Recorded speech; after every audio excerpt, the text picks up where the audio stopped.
السلام عليكم ورحمة الله تعالى وبركاته. نتمنى من الله تكونوا بخير وعلى خير ان شاء الله يا ربي الحبيب. اليوم غادي نقدم لكم الطريقة ديال الرزيزة باش تصيبيها غير بوحديتك في الدار بدون مساعدة ديال اي واحد. تكوني غير بوحديتك توجديها بطريقة سهلة وبسيطة. تبعي لا فيديو من الاول حتى الاخير باش تفهمي الطريقة. الا كنتي باغياها تابعيني من الاول حتى الاخير ان شاء الله يا ربي. بسم الله على بركة الله. هنا عندي كيلو ديال الدقيق الممتاز المزيان. غنضيف عليه واحد الخماره تاع الفاني، يعني اختياريا بغيتو ديروها بغيتو بلاش، انا كتعجبني كنديرها. واحد المعلقه ديال سنيده فقط وشويه ديال المليحه. هذا هو المكونات اللي غادي نعجن بهم الرزيزه. هنا غادي نعجن بالماء بارد بارد، يعني ما يكونش مدفيين ولا شي حاجه، عادي من الروبيني عادي الماء بارد. صافي كنخوي الماء عيني ميزاني، ما كنكثرش الماء بزاف حيت هاد العجينه ديال الرزيزه خاصها تعجن قاصحه، ما خصهاش تجي جاريه باش تساعدكم. الا جريتوها شويه راه ما غتساعدكمش في الطليق، ملي تكونوا كتطلقوها ما غاديش تساعدكم، ما غاديش تعطيكم الخيوط اللي بغيتو على داك الشكل اللي بغيتو نتوما. يعني الماء كتخويو بالعبار، يعني عينكم ميزانكم. البلاصه اللي كتشوفوا فيها مازال شويه ديال خصها شويه ديال الماء كتضيفوه لها، وخصها تربى قاصحه قاصحه قاصحه. شنو هي معنى قاصحه؟ يعني العجينه خصها تكون قاصحه يعني بالسيف باش كتدلكوها.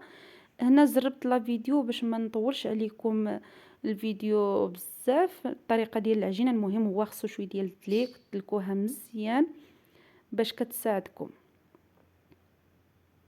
لا بغيتو لا فيديو تكملوه من الاول حتى الاخير، تابعوا الطريقه باش تفهموها، حيت الا دخلتوا غير الوسط وخرجتوا انا ما غتفهموش الطريقه. دابا من بعد ما عجنتها ودلكتها مزيان درتها في واحد البلاستيكه وغادي نخليها واحد 15 دقيقه ترتاح شويه باش غتساعدني في الطليق. هنا من بعد ما ارتاحت ليا دابا غادي نحيدها من البلاستيكه وغادي نقطعها قطعات صغارين. كديروا الحجم اللي بغيتو، القياس يا كبيره يا صغيره. ومن الاحسن الواحد ملي كيكون كيصيبها بوحديتو في الدار، يعني ما عندوش شي حد اللي يساعدو في الماكينه، يديرهم صغيورين باش كيساعدوه. هنا غادي نقطعهم كويرات صغار، انا غندير عيني ميزاني ما عبرتهم ما والو، واللي عنده الميزان يعبرهم باش يجيوه قد قد. انا درت عيني ميزاني يعني ما عبرتهمش. صافي هكا كنلويهم على شكل هكا مستطيل، حتى كنلويهم كاملين وكنديرهم في واحد البلاستيكه. ومن بعد غادي نجيب الدلاك ونبدا نطلقهم. هما شحال ما ارتاحوا كيساعدوك في الطليق. الطليق ضروري كنرشوا شويه ديال الدقيق مزيان باش ما كتلصقناش هكا على شي بلاستيكه. انا هنا عندي طبله عليها واحد البلاستيكه باش كنطلق، ولا اللي عنده هكا شي رخامه ولا شي طبله هكايا يطلق عليها. انا عندي الطبله ضروري باش نلصق عليها الماكينه، داكشي علاش طلقت على الطبله، حيت الماكينه خصها ضروري تلصق لي في شي حاجه باش غنخدم عليها. صافي هنا كنرش شويه ديال الدقيق وغنستمر هكا كنطلقهم، يعني كنوجدهم باش كيرخيو راسهم، باش منين نبدا في الماكينه يلقاهم طلقين راسهم وطلقاهم هكا شي شويه على شكل مستطيل باش كيساعدوني في الطليق. صافي غنستمر هكا حتى نساليهم كاملين ان شاء الله باش ما نطولش عليكم لا فيديو. كل حاجه غنشد لكم ليها مقطع منها باش ما يجيكمش لا فيديو طويل، حيت الا جيتي تشرحي الفيديو كامل من الاول حتى للتالي العجينه كامله يجي الفيديو ممل. يعني كاين اللي ما كيقدرش يتفرج اكثر من 20 دقيقه، كتجيه 20 دقيقه كثيره واخا هي ما كثيراش، الواحد كيستافد. هادشي اللي كاين. صافي هنا من بعد ما ساليتهم درت بيناتهم الدقيق باش ما يلصقوليش، كنضيف عليهم واحد البلاستيكه هكا. هنا جبت شويه ديال الزبده غادي نضيف لها الزيت، يعني عينكم ميزانكم في الزيت، وغنديرهم يذوبوا. من بعد ما يذوبوا غادا نجيب الماكينه ركبتها هنايا في الطبله بها باش غادي نطلق العجينه غادي نسرحها. صافي هنا عندي النمره 8 حيت طلقها بالدلاك دوزتها في النمره 8. الا شفتوها ما ساعدتلكمش ما عرفتش اي واحد كل الماكينه ديالو على حسب النماري. انا النمره 8 كتعطيني الرق، يعني كتجيبها لي العجينه رقيقه. صافي كندخلها في البلاصه اللي غتعطيني الخيوط وكندورها. هذه هي الطريقه سهله اللي بوحديتو في الدار، سهله يوجد الرزيزه ديالته. صافي كنشدها هكايا وكنهزها وكنغطسها في هذيك الزبده والزيت اللي ذوبت. يعني طريقه بسيطه، يعني دهنوها مزيان، غطسوها مزيان، ما تخافوش منها تقولوا هذيك الزبده بزاف كثيره عليها، هي ضروري خصها الزبده والزيت باش كيبقاو الخيوط ديالها. كنحطها هكا في القصعه كترتاح، وغادي نولي نهز وحده اخرى نفس الطريقه كنرشها بالدقيق، عاوتاني كنطلقها في الدلاك ديال الماكينه. هنا راني كندلكها الطبله كتزعزع ليا، حيت هي خصها فشي حاجه قاصحه الماكينه باش ما كتزعزعلكش الطبله ولا شي حاجه. ها نتوما شفتوا العجينه كي جات رقيقه الصراحه، طلعت العجينه واعره مع عطيتها الدلك مزيان. وملي كتعطيوها تاني وقيت ترتاح كتساعدكم. صافي هكا كتجروها نفس الطريقه وكديروها تاني في الزبده. شوفوا كي جات كلها خيوط محلوله. ملي كدهنوها هكا بالزبده مزيان كتحطوها هكا في الجنب ديال القصعه هكا ولا شي بلاطو فيما كان، المهم كتحطوها هكايا كترتاح. بحال دابا كون كانوا جوج الناس ولا وحده كتطلق وحده كتلوي، كتجي دغيا كتسربيها دغيا. اما مني بوحديتك هكا راه دغيا توجديها، حتى هكا راه دغيا توجديها، يعني كميه للدار هكا صغيره راه توجديها دغيا. واللي كيديرها للبيع هكا ضروري خصك يكونوا جوج الناس باش كنلويوها على الدلاك. ملي كتلويها على الدلاك كتساعدك باش وحده كدوز في الماكينه وحده كتلوي على الدلاك دغيا كتجمعيها. اما حتى هكا بوحديتك راه كتساعد. شي طريقه ساهله ما تخافيش منها نهائيا.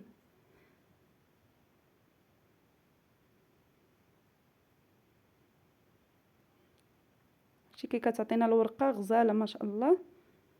يتبعوا هاد الطريقه غادي تنجح معكم 100%.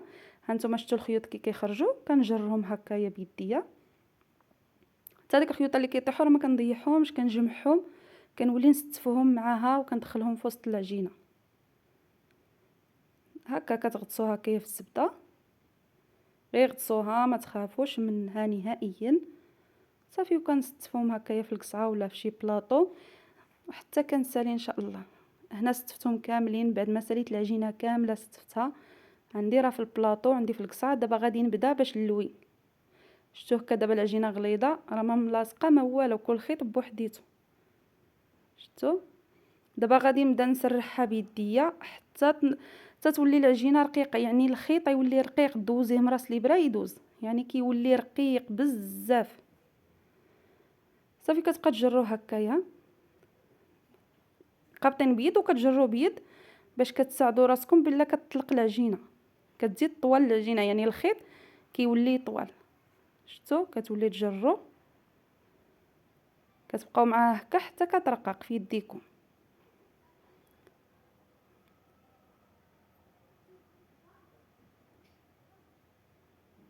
صافي هنا مني كنبدا نجر حتى كنسالي كنبدا نلويها على يديا. ومني كتبقى تجرو هكاك راه حتى ديك الزبده اللي زايده وداكشي كلشي كيبقى يطيح في القصعه، ما كيبقاش يكون لها في الرزيزه ديالنا. ضروري كينزل واحد الكميه كثيره كتنزل منها. هنا كنشد هكايا صباعي 4 صباعين ولا 3 على القياس اللي بغيتو. صافي وكتلويو لويه مور لويه. الا شفتوا شي خيط هكا تحل غير لويوه على يديكم وزيدوا عليه عاوتاني العجينه الاخرى اللي بقات. ما تخافوش منها نهائيا تقولوا عاد تعجن ولا يوقع لها شي حاجه، مستحيل توقع لها شي حاجه الا تبعتوا هاد المقادير وهاد الطريقه اللي وريتكم. صافي كنبقى هكا كنلوي حتى كنساليها وكنشد داك الراس كنخشيه هكا لتحت وكنجمعها هكا بيديا مزيان وبدا نبرك عليها بحال اللي كتعصروها بيديكم باش هذيك الزبده اللي زايده والزيت كيهبط، يعني كتستقطر من هذيك الزبده والزيت ما كيبقى فيها حتى شي حاجه. كتبقى فيها واحد الكميه قليله بها باش كطيبوها، يعني ملي كتجيو طيبوا ما كتزيدوا لا زيت لا زبده لا حتى شي حاجه. صافي غندير لها نفس المرحله حتى نساليها ان شاء الله بهذه الطريقه. غنولي نزيد معكم عاوتاني باش تشوفوا الطريقه كي كندير لها. كنبقى نجر، نتوما كتجروا كتجبدوه بحال اللي كتجبدوا شي لاستيك، نتوما كتجبدوه هو كيزيد يطول كيرقاق. ها نتوما شوفوا الخيوط ديالها كي كيرقاقوا، محدكم نتوما كتجروها وهي كترقاق.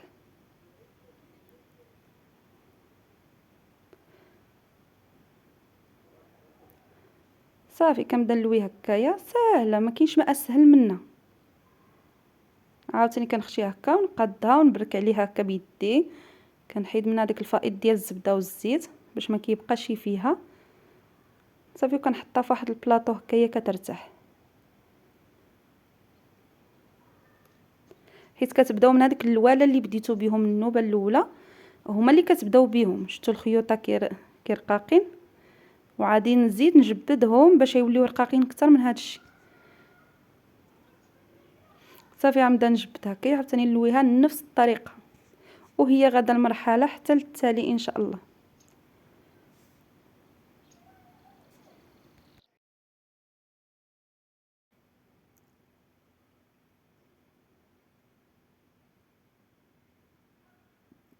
صافي هكا كنبقى نستمر حتى نسالي المرحله ديالي كامله، نلويها كامله، وغادي نرجع معكم ان شاء الله وشوفوا الكميه ديال الزبده اللي كتخرج منها.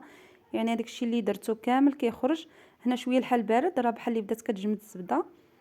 يعني هذيك الكميه كلها كتخرج ما كتبقاش. هانتوما هذيك الزبده كلها هي مازال في القصعه. من بعد ما ساليت هذيك الكميه كامله لويتها، دابا غندير لها واحد البلاستيكه حتى ترتاح ونبدا نطيبها ان شاء الله. هنا رديت المقله ديالي كتسخن، من بعد ما ارتاحت ليا واحد 10 ديال الدقائق، يعني رخات راسها على خاطرها. صافي دابا كنبدا نطيبها، ما كدكوش عليها بزاف، شويه وصافي، ما تكثروش عليها الدكان باش كتبقى زوينه. انا المقله هنا عندي كبيره كتهز ليا مزيان، ممكن تهز لي 3 ولا 4 على حساب الحجم، واش كبير ولا صغير. الا كانوا صغيورين كتهز ليا حتى 4. انا دابا هاد المقيله تهز ليا 4 د الحبات، كتساعدني في الطياب الصراحه، الطياب ديالها زوين.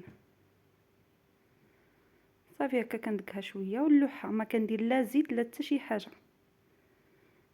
حيت هما ديك الكميه شويه ديال الزبده اللي بقات فيهم والزيت بيها باش كطيب فقط.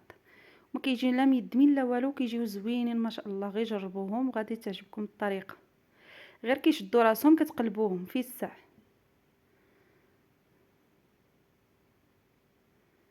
صافي كتشد راسها شويه كنقلبها، وتكون العافيه مهيله، ما تجهدوش البوطه بزاف باش ما كيتخطفوش، كيطيبوا على المهل باش الداخل ديالهم كيطيب ما كيبقاش يخضر.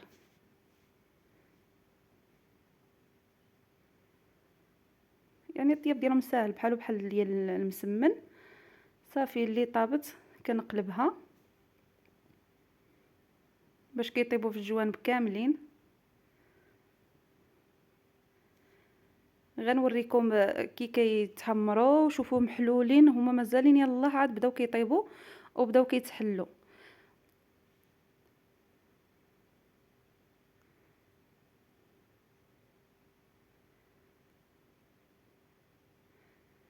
صافي غنطيب هاد الكميه كامله وغادي نرجع معكم باش غادي نبيتوها ان شاء الله يا ربي.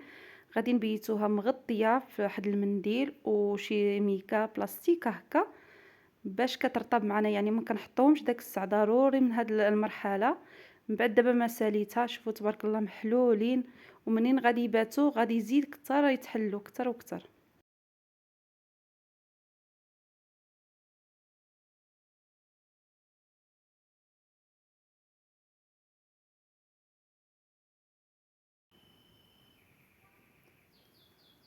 صباح الخير عليكم المتتبعين ديالي، كي صبحتوا مزيانين بخير.